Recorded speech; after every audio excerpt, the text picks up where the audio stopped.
लेकिन भारतीय जनता पार्टी एक भारत के लिए, श्रेष्ठ भारत के लिए काम कर रही है।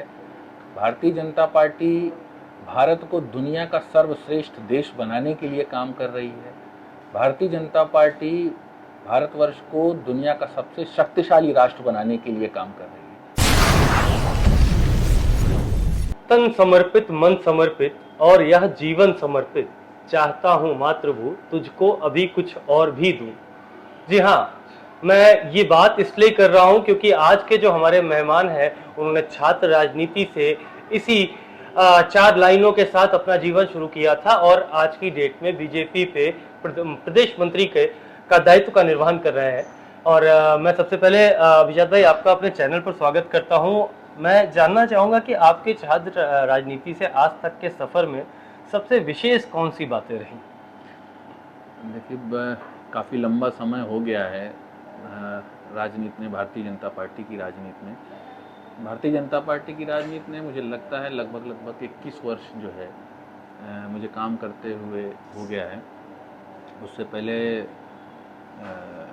छात्र राजनीति में विद्यार्थी परिषद या अपने संघ के जो भी काम दिए जाते थे उन कामों को करता था। नौजवानों को संगठित करके राष्ट्रवाद का झंडा लेके चलता था। तब तो विपक्ष का दौर भी रहा, बीच में सरकारें भी आईं, फिर हमारी सरकार गई, तो एक लंबा समय रहा, बड़ा संघर्ष का रहा। सबसे बड़ा जो अनुभव जो मुझे आया वो राष्ट्रीय महामंत्री बनने के बाद में आया, जिसमें पूरे देश के अंदर जाने का मुझे मौका मिला और देश के अंदर किन किन राज्यों में, किन किन विषम परिस्थितियों में तमाम राष्ट्रभक्त जो काम कर रहे हैं, किस तरीके से उनका उन दिनों वहाँ पर जो है मर्दन किया जाता था, हत्याएं भी हो जाती थीं, जेलों में डाल दिया जाता था, तो उनके परिवारों की क्या बुरी स्थिति रहती थी, लेकिन उसके बाद भी वो राष्ट्रवाद का झंडा लेकर के चलते रहते थे। तो ये सब अनुभव जो हुए वो अपने आप में एक अकल्पनीय थे कि बहुत ख़राब से ख़राब स्थिति में भी संगठन का काम वो लोग जो है राष्ट्रवाद के झंडे के तले करते थे। वो एक अलग अपना अनुभव रहा। आपके ऊपर एक बार हमला भी हुआ था जब आप कश्मीर या कहीं गए थे, वो घटना पूरी क्या थी? दरअसल उस समय मैं राष्ट्रीय महामंत्री था और हम लोगों ने तय किया था कि सरकार चूँकि हम लोगों की बनी थी, तो एक कार्यक्रम ये भी हुआ कि घाटी पे कश्मीर में श्रीनगर के अंदर एक बड़ा कार्यक्रम किया जाए, क्योंकि उससे पहले जब हमारी सरकारें नहीं थीं तो तिरंगा यात्रा के रूप में हम लोगों के उस समय युवा मोर्चा के राष्ट्रीय अध्यक्ष अनुराग ठाकुर जी थे, तो उन्होंने तिरंगा यात्रा करी थी जिसमें लोगों को वहाँ तक पहुँचने नहीं दिया गया था।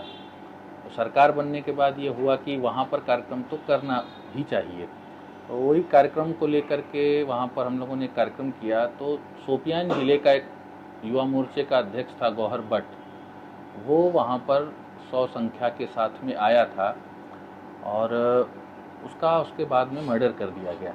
आतंकवादियों ने उसकी बड़ी बेरहमी से हत्या करी।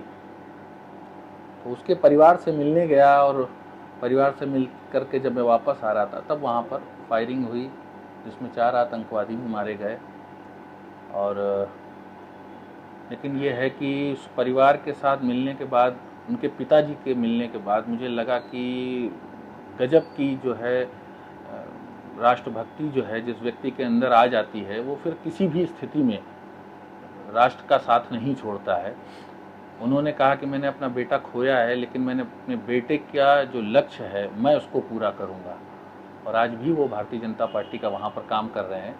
तो वहाँ से लौटते समय इस प्रकार की घटना हुई थी, क्योंकि सुरक्षा थी, गाड़ी बुलेट प्रूफ थी, इसलिए कुछ हुआ नहीं उसमें। चलिए, बहुत अच्छी बात। जाको राके साइयाँ मार सके ना कोई। आपने ये बताया कि एक गौहर भट्ट के नाम के व्यक्ति, जो उनका पूरा परिवार एक राष्ट्र समर्पित है, लेकिन अक्सर मैं देखता हूँ ज़मीनी स्तर पर कई विशेष वर्ग के लोग हैं, उनसे पूछा जाता है कि आपके लिए राष्ट्र ऊपर है या आपका धार्मिक गर्व, तो सबसे पहले कुरान का ही नाम लेते हैं कि संविधान से हमें पहले कुरान से मतलब है। इसको लेकर क्या कहना चाहेंगे आप? देखिए, इसमें तो बहुत सारे लोग हैं जो बड़े अनगलर जो है बयान देते रहते हैं। अभी आप उनको ही देख लीजिए, हैदराबाद में 2 ऐसे भाई हैं जो कभी मंच से बोलते हैं कि हिंदुस्तान तो 100 करोड़ है, मैं 20 करोड़ हूँ, 15 मिनट के लिए पुलिस हटा लो, पता चल जाएगा क्या है। दूसरा भाई उनका और आगे बढ़ कर के सीधे सीधे धमकी देता है कि ये पुलिस वालों, मोदी जो हैं पहाड़ों पे चले जाएंगे, योगी मठ पे चले जाएंगे, तब तुम्हें कौन बचाने आएगा। शायद उनको भारत की तासीर नहीं पता है, हिंदुओं की तासीर नहीं पता है कि ये जो तुम अपना व्याख्यान दे रहे हो, जिस दिन वो संविधान को ताक पे धर के तुम्हारी तरह जिस तरीके से संविधान की धज्जियां तुम उड़ाते हो, इस देश का जो बहुसंख्यक समाज है, हिंदू समाज है, सनातन समाज है, जिस दिन वो उसने इस पर आ गया कि संविधान गया किनारे, अब धर्म के लिए लड़ाई लड़नी है, उस दिन भागने की कहीं जगह नहीं बचेगी। उनके पास भी 2 हाथ हैं, 2 पैर हैं, बुद्धि है, आंखें हैं और लड़ने का जज्बा भी है, लेकिन वो अनुशासन में बंधे हुए हैं। इसलिए जो है वो शांति से तुम्हारे जैसे लोगों की जो ये भौंकते हो उसको सुन करके बर्दाश्त करते हैं। जिस दिन ये बर्दाश्त से बाहर हुआ और उनके हाथों में भी हथियार आ गए तो तुम कहीं रहने के लायक नहीं रह जाओगे। रहने के लायक, सही बात है। अब हम बात करते हैं तत्कालिक का जो माहौल चल रहा है चुनावी। विपक्ष यहाँ पर लखनऊ में अभी उसने कांग्रेस के साथ समाजवादी पार्टी ने एक प्रेस कॉन्फ्रेंस की, उसके बाद केजरीवाल के साथ प्रेस कॉन्फ्रेंस की। केजरीवाल ने आते ही सीधे मोदी जी के ऊपर कई तरह के आरोप लगाए, भाजपा के ऊपर आरोप लगाए, भ्रष्टाचारी, बेरोजगार, महंगाई, ये सब चीज़ें। इसको लेकर आप क्या कहना चाहते हैं, किस हद तक विपक्ष इसमें सत्य है? देखिए, विपक्ष का जो एक गठबंधन बना है, ये गठबंधन जो है एक परिवारवाद को लेकर के ही। अभी केजरीवाल से पूछ लीजिए कि आप मुख्यमंत्री का या अपना स्थान किसको देना चाहोगे, तो स्वाभाविक रूप से वो अपनी पत्नी को ही आगे लाएंगे। अब लोग ला ही चुके हैं ऑलमोस्ट, जी, है ना। लेकिन भारतीय जनता पार्टी एक ऐसी पार्टी है जहाँ पर एक सामान्य सा कार्यकर्ता, एक सामान्य सा व्यक्ति, यदि उसके अंदर नेतृत्व करने की क्षमता है तो वो इस देश का प्रधानमंत्री भी बन सकता है, इस देश का गृह मंत्री बन सकता है, इस देश का रक्षा मंत्री बन सकता है, इस देश का और पार्टी का राष्ट्रीय अध्यक्ष बन सकता है। ये आज की तारीख में किसी भी अन्य पार्टी में ऐसा देखने को नहीं मिलता है। हर पार्टी के अंदर एक परिवारवाद चल रहा है, चाहे वो अखिलेश जी हों, चाहे वो राहुल जी हों, चाहे वो स्टैलिन हो, कोई भी हो, जितनी भी पार्टियां हैं, तो सभी के सभी लोग पार्टी में एक पार्टी बनाते हैं और पैसा कमाने का एक धंधा बना करके रखा हुआ है। लेकिन भारतीय जनता पार्टी एक भारत के लिए, श्रेष्ठ भारत के लिए काम कर रही है। भारतीय जनता पार्टी भारत को दुनिया का सर्वश्रेष्ठ देश बनाने के लिए काम कर रही है। भारतीय जनता पार्टी भारतवर्ष को दुनिया का सबसे शक्तिशाली राष्ट्र बनाने के लिए काम कर रही है। तो मिशन और लक्ष्य जो है वो भारतीय जनता पार्टी का बहुत महान है और बहुत श्रेष्ठ है। केजरीवाल ने अपना एक बयान दिया जिसमें उन्होंने कहा कि 2 महीने बाद योगी जी को हटा दिया जाएगा मुख्यमंत्री पद से, और भाजपा का ये नियम है कि 75 साल के बाद अपने नेताओं को रिटायरमेंट दे ही देती है। तो मोदी जी भी रिटायर होने वाले हैं और जितनी मेहनत की जा रही है अमित शाह को प्रधानमंत्री बनाने के लिए की जा रही है, क्या कहना चाहेंगे? देखिए, केजरीवाल को इस देश की जनता हटाने वाली है और वो कम से कम भारतीय जनता पार्टी के लिए इतना जो गहन चिंतन कर रहे हैं वो ना करें। वो अपना चिंतन करें कि आपको जनता नकारने वाली है और दिल्ली से भी आपकी छुट्टी होने वाली है, पंजाब से भी आपकी छुट्टी होने वाली है, क्योंकि देश की जनता आपको जान चुकी है कि आप क्या है, आप क्या हो और आपने क्या आम आदमी पार्टी के नाम से, आम आदमी के नाम से क्या क्या किया। अपने घर का टॉयलेट जो है आपने इतना लग्जीरियस बना रखा है कि उसमें जो है वो दुनिया के उसमें रिमोट, अभी आप ही लोगों के चैनल के माध्यम से उसके बारे में पता चला। तो जो आदमी इस सोच का है, जो अपने घर के टॉयलेट को जो है एकदम फुल्ली एयर कंडीशन और दुनिया से सुसज्जित कर रहा है, सुविधाओं से सुसज्जित कर रहा है, वो देश के आम आदमी की बात क्या करेगा। आम आदमी की बात करते हैं कि आम आदमी को छत चाहिए, आम आदमी को खाने का 2 टाइम के रोटी चाहिए, इसके अलावा क्या आम आदमी पार्टी को, एक आम आदमी को कुछ नहीं चाहिए। अरे आम आदमी को जो भी एक कार्यक्रम हुआ था तो उसमें आम आदमी पार्टी के लोग भी बैठे हुए थे, उसमें मैं भी था। तो मैंने वहाँ पर बैठी हुई जनता से पूछा कि यहाँ पर बैठा हुआ तमाम, क्योंकि उसमें सब यूथ था, तो मैंने पूछा उन लोगों से कि यहाँ पर बैठा हुआ जो नौजवान है, आप लोगों में से ऐसा कौन है जो इस देश के अपने माँ बाप का नाम रोशन करना नहीं चाहता, अपने शहर गांव का नाम रोशन करना नहीं चाहता, अपने प्रदेश का नाम रोशन करना नहीं चाहता, अपने देश का नाम रोशन करना नहीं चाहता। तो वहाँ पर बैठे 4-5 हज़ार बच्चों में, नौजवानों में कोई भी एक ऐसा व्यक्ति नहीं था जिसने हाथ उठाया हो और बोला हो कि मैं नाम रोशन करना नहीं चाहता हूँ। तो मैंने कहा इसका मतलब आप सभी लोग खास बनना चाहते हैं और ये लोग आपको आम बनाना चाहते हैं। तो आम से खास बनने के लिए नरेंद्र भाई मोदी जी ने बहुत सारे अवसर दिए हैं और देश को भी दुनिया के सामने एक खास देश बना करके उभार करके लाए। आज भारतवर्ष जो तय कर रहा है वो पूरी दुनिया मान रही है।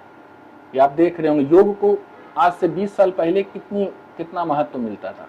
आज दुनिया भर में योग के नाम पर की भारत की जो संस्कृति है, भारत का जो एक संपत्ति है ना, कि आध्यात्म की संपत्ति हो, योग की संपत्ति हो, विज्ञान की संपत्ति हो, इन सारी चीज़ों को एक्सपोजर जो दे रहे हैं वो हमारे नरेंद्र भाई मोदी जी दे रहे हैं, भारतीय जनता पार्टी दे रही है। और आज विश्व पटल पर भारत की धाक को पूरी दुनिया जो है समझ रही है और पूरी दुनिया समझ रही है कि आने वाला समय भारत का है। पूरी दुनिया को लीड करने की स्थिति जो है भारत की है। तो देश इस तेजी से जो परिवर्तन की ओर बढ़ा है वो एक कुशल नेतृत्व के कारण बना है। वो नेतृत्व देने वाले हमारे नरेंद्र भाई मोदी जी हैं। और जहाँ तक चिंता की बात आप कह रहे हैं कि इस देश में भारतीय जनता पार्टी का कोई भी कार्यकर्ता नरेंद्र भाई मोदी जी के विचारों को मानता है, उस पर अपने जीवन को लगाता है, तो ये आप निश्चित रूप से जानिए कि मोदी जी जब प्रधानमंत्री, जब अभी तो प्रधानमंत्री के रूप में उनको रहना ही रहना है, जब तक उनका स्वास्थ्य उनके साथ में है, उनकी अवस्था एकदम आयु जो है अभी काम करने लायक उनको बनाए रखती है, तब तक तो निश्चित रूप से नरेंद्र भाई मोदी जी ही इस देश का नेतृत्व करने वाले हैं। और उसके बाद संगठन तय करेगा किसको क्या करना है, और संगठन जिसके लिए तय करेगा वो उन्हीं विचारों को आगे बढ़ाएगा। अटल जी के बाद नरेंद्र मोदी जी ने संभाला ना, तो अटल जी ने भी अपने समय पे बहुत अच्छे अच्छे काम किए। आज नरेंद्र भाई मोदी जी उसी यात्रा को आगे बढ़ा रहे हैं। आने वाले समय में जिसके हाथ में नेतृत्व आएगा वो उस यात्रा को वो आगे बढ़ाएगा। तो ये तो वो आपके परिवार की वहाँ पर नहीं है कि आप जेल गए, आपने तुरंत अपनी पत्नी को लॉन्च कर दिया। आप अपनी चिंता करो, भारतीय जनता पार्टी की चिंता मत करो। अभी 2 दिन पहले की बात है, चिन्हट में व्यापारी वर्ग की एक सभा कर रहे थे समाजवादी पार्टी के लोग, और उसमें सीए एनआरसी को लेकर भी उनके किसी पदाधिकारी ने बड़े जोर शोर से बोला कि सीए एनआरसी जो कानून है वो दलितों का हक छीनने के लिए है। अगर आप पेपर नहीं दिखाएंगे तो आपकी ज़मीन छीन ली जाएगी, अगर आप पेपर नहीं दिखाएंगे तो आपका पूरा अधिकार मार दिया जाएगा। इसको लेकर क्या कहना चाहेंगे? इस तरह की जो बयानबाजी है, क्या ये सही है और क्या इसका लाभ बीजेपी को मिलेगा इस बार? देखिए, ये सब मूर्खों वाली बातें हैं और मुझे जहाँ तक लगता है कि एक ही बात कहना ही पर्याप्त है कि मूर्ख हैं ये लोग, जिन्होंने ना उसके बारे में पढ़ा है ना उसको जानते हैं कि क्या है सीए और क्या है एनआरसी, फुल फॉर्म भी नहीं जानते होंगे। तो ऐसे लोगों के बारे में टीका टिप्पणी करना भी मुझे लगता है अपने समय को ही व्यर्थ करना।